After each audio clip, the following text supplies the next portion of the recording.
संकटी गणेश चतुर्थी की कहानी। एक समय की बात है कि माता पार्वती जी स्नान करने के लिए स्नान गृह में जाने लगी।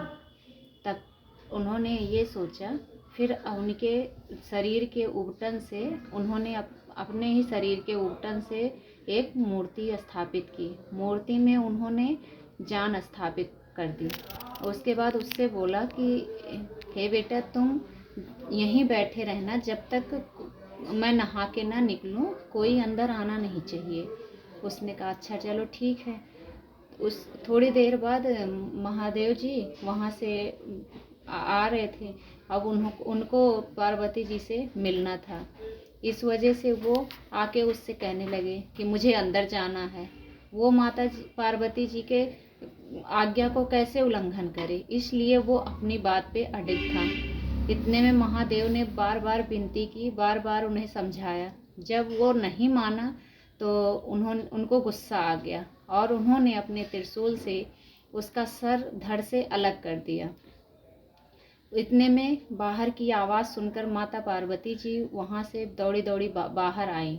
जब बाहर आई देखा तो यहाँ पे महादेव ने उसका सर अलग कर दिया था। तो वो रोती रोती बोलने लगी कि हे महादेव, हे पति, आपने ये क्या कर दिया।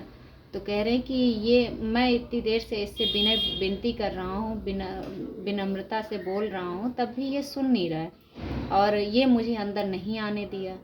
तो माता पार्वती जी ने बोला कि कोई बात नहीं, ये तो अपना ही पुत्र है। तो उनको बहुत पछतावा हुआ, शंकर भगवान को बहुत पछतावा हुआ और पछताते हुए उन्होंने बोला, फिर पार्वती जी ने रोते रोते बोला कि हमें हमारा बेटा चाहिए। तो महादेव जी अपनी शक्ति से बेटा में प्राण तो डाल दिया, लेकिन अब सर कहाँ से लाएं। तो इस वजह से उन्होंने सर को, फिर एक हाथी का बच्चा था, उसका सर महादेव जी काट के लाके और उस पे लगा दिया।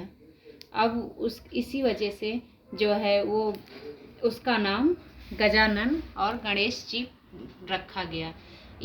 इस कथा से यही सीख मिलती है कि जो माताएं बहनें हैं आज के दिन व्रत रखती हैं, वो अपने पुत्र की मनोकामना के लिए, अपने पुत्र की रक्षा के लिए इस व्रत को करती हैं।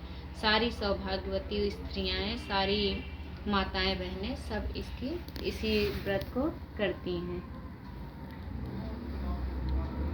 तो गणेश भगवान की जय, शंकर भगवान की जय, माता पार्वती की जय।